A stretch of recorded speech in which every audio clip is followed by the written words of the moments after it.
महाशिवरात्रि पर भूलकर भी न करें ये काम। हिंदू धर्म में भगवान शिव की पूजा कई प्रकार से की जाती है।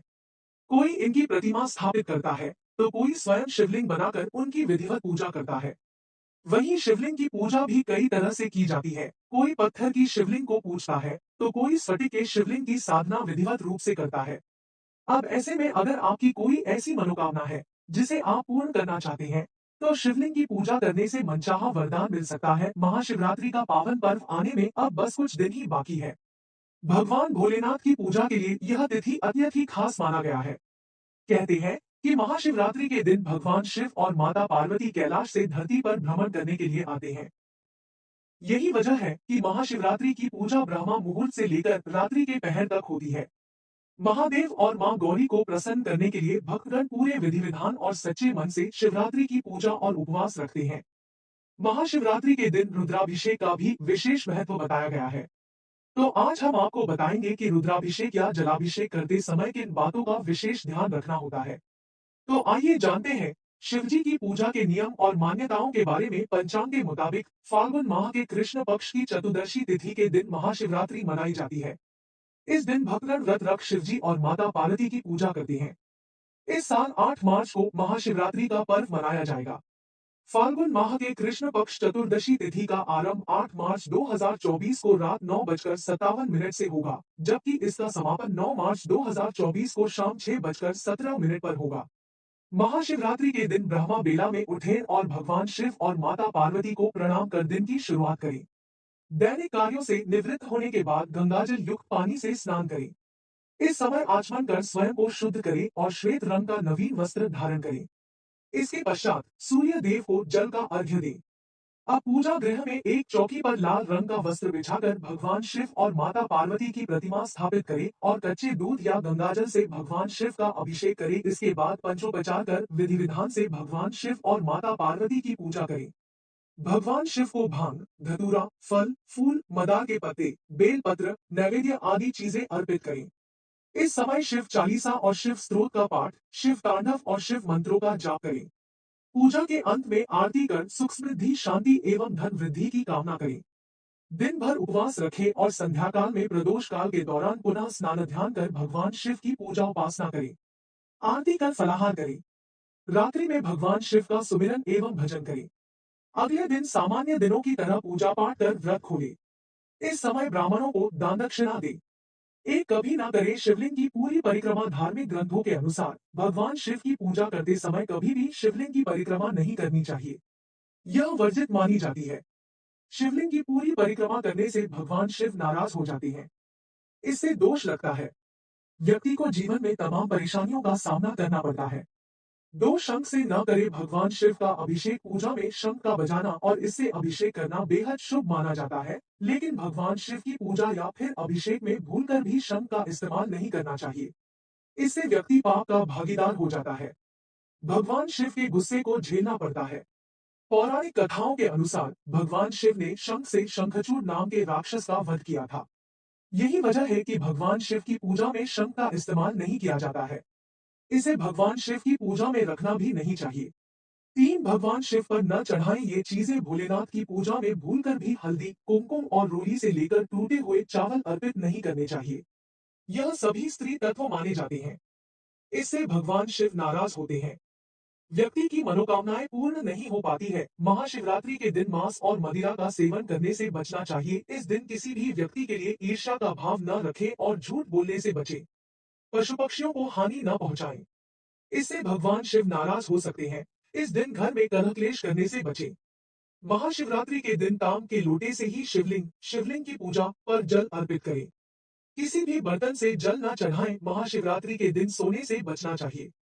चार ऐसे होने चाहिए। बेलपत्र, भगवान शिव को बेलपत्र बेहद प्रिय होते हैं। भगवान को बेलपत्र अर्पित करने से व्यक्ति की सभी इच्छाएं पूर्ण हो जाती है, लेकिन कभी भी व्यक्ति को फटे या छेद वाले बेलपत्र नहीं देने चढ़ाने चाहिए। इन्हें खंडित माना जाता है।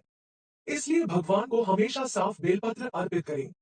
शिवलिंग पर पहले से चढ़े बेलपल को साफ कर फिर से चढ़ाया या इस्तेमाल में लिया जा सकता है।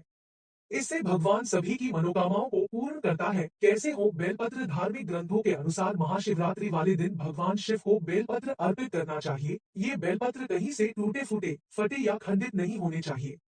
बेलपत्र को हमेशा चिकनी वाली सतह की तरफ से ही अर्पित करना चाहिए। भगवान शिव को चढ़ी बेलपत्र का आप धोकर दोबारा उपयोग कर सकते हैं। बेलपत्र अर्पित करते समय ओम नमः शिवाय मंत्र का जाप करना बहुत शुभ माना गया है।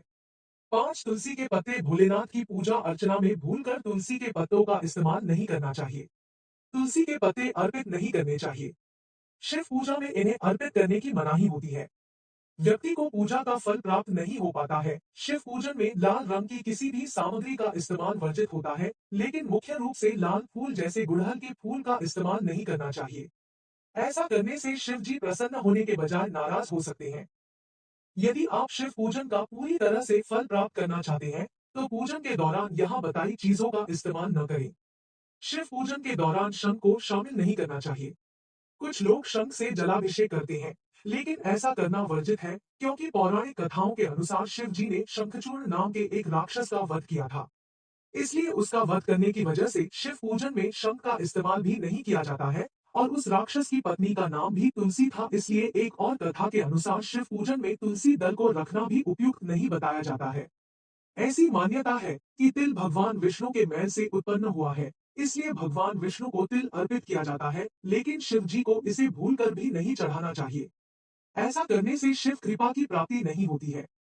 शिव जी को हमेशा जल की धारा पसंद आती है, लेकिन शिव जी को कभी भी नारियल पानी नहीं चढ़ाना चाहिए। नारियल पानी चढ़ाने से भक्ति का उल्टा फल मिल सकता है। शिव पूजन में हल्दी का इस्तेमाल भी नहीं करना चाहिए। मान्यता है कि हल्दी शुभ कामों में इस्तेमाल में लाई जाती है, जबकि शिव जी श्मशान में निवास करती हैं। इसलिए उनके पूजन में हल्दी का इस्तेमाल वर्जित होता है। छह केतकी के फूल। हिंदू धार्मिक मान्यता के अनुसार भगवान शिव के शिवलिंग या फिर प्रतिमा के सामने भूल से भी तुलसी न चढ़ाए। इसके अलावा भोलेनाथ की पूजा अर्चना के दौरान चंपा और केतकी जैसे फूल न चढ़ाए। ऐसा कहा जाता है कि भोलेनाथ ने इन फूलों को श्राप दिया था, जिस वजह से इन फूलों का इस्तेमाल पूजा के दौरान नहीं होता है। केतकी के फूलों का भी भगवान शिव की पूजा में इस्तेमाल करना वर्जित माना जाता है। ऐसा करने से भोलेनाथ रुष्ट हो जाते हैं।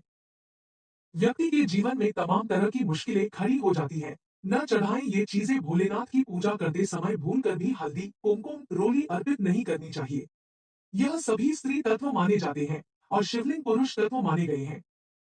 यही कारण है कि भोलेनाथ की पूजा में हल्दी, कुमकुम और रोली अर्पित करना वर्जित माना गया है। हल्दी की जगह आप भोलेनाथ को पीले रंग का चंदन अर्पित कर सकते हैं। रुद्राभिषेक या जलाभिषेक करते समय दिशा का खास ख्याल करें। शिवलिंग का जलाभिषेक करते समय दक्षिण दिशा की तरफ खड़े होना चाहिए, जिससे मुख उत्तर दिशा की ओर हो। उत्तर दिशा देवी देवताओं की मानी जाती है। वहीं शिवजी का जलाभिषेक करते समय पूर्व दिशा की तरफ खड़ा नहीं होना चाहिए। इसके अलावा पश्चिम दिशा की ओर खड़े होकर भी शिवलिंग पर जल नहीं चढ़ाना चाहिए। शिवलिंग पर धीरे धीरे जल अर्पित करना चाहिए। साथ जल चढ़ाते समय शिव मंत्रों का जाप करना शुभ माना जाता है। शिवलिंग पर जल अर्पित करने के लिए चांदी, कांसे और पीतल के लोटे का उपयोग करना चाहिए। शिवलिंग पर जल चढ़ाने के लिए तांबे या स्टील आदि लोटे का इस्तेमाल नहीं करना चाहिए। वहीं शिवलिंग पर तुलसी और हल्दी चढ़ाना वर्जित माना गया है, तो इसे भूलकर भी शिवजी को अर्पित न करें। शिवलिंग की पूरी परिक्रमा कभी नहीं की जाती है। दरअसल शिवलिंग पर चढ़ाया गया जल बहुत पवित्र होता है, इसलिए इसे लाघना शुभ नहीं माना जाता है। कहा जाता है कि शिवलिंग पर जलाभिषेक के बाद जिस स्थान से जल प्रवाहित होता है, उसे जलधारी या सोमसूत्र कहा जाता है। इसके साथ ही यह भी कहा जाता है कि जलधारी में माता पार्वती, भगवान गणेश, शिवपुत्री अशोक सुंदरी और कार्तिकेय जी का वास होता है। तो अगर आप शिवलिंग की परिक्रमा कर रहे हैं, तो जहां से जल बह रहा हो वहीं से वापस घूम जाएं। आमतौर पर देवी देवताओं को चढ़ाया हुआ प्रसाद खा लेते हैं, लेकिन शिवलिंग पर चढ़ाई गई चीजों को प्रसाद के तौर पर खाने की गलती बिल्कुल न करें। ये महाशिवरात्रि का विशेष नियम है। ऐसा माना जाता है कि ऐसे प्रसाद खाने से दुर्भाग्य और बीमारियों को आमंत्रित देना होता है। इसके अलावा शिवलिंग पर चढ़ाए गए धतूरे को खाना भी जहर के समान माना जाता है। महाशिवरात्रि के दिन काले रंग के कपड़े को न पहने। ऐसा कहा जाता है कि पूजा के दौरान काले रंग के कपड़े पहनने से नकारात्मक ऊर्जा आती है।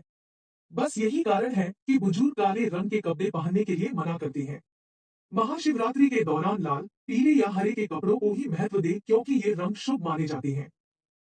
महाशिवरात्रि के अवसर पर आप व्रत रख रहे हो या नहीं, मगर इस दिन खासकर ब्लेड और कैंची का इस्तेमाल करने से बचना चाहिए। इसके साथ नाखून, दाढ़ी और मूंछ काटने से परहेज करें। इसके अलावा खाने में प्याज और लहसुन का भी उपयोग करने से बचना चाहिए।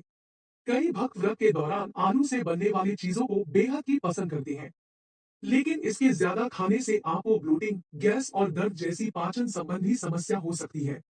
इसके अलावा कम पानी पिए, दिन भर पर्याप्त मात्रा में पानी के साथ फलों का सेवन करें। ये चीजें नहीं चढ़ाएं, शिवलिंग पर कभी भी तुलसी की पत्ती नहीं चढ़ाएं।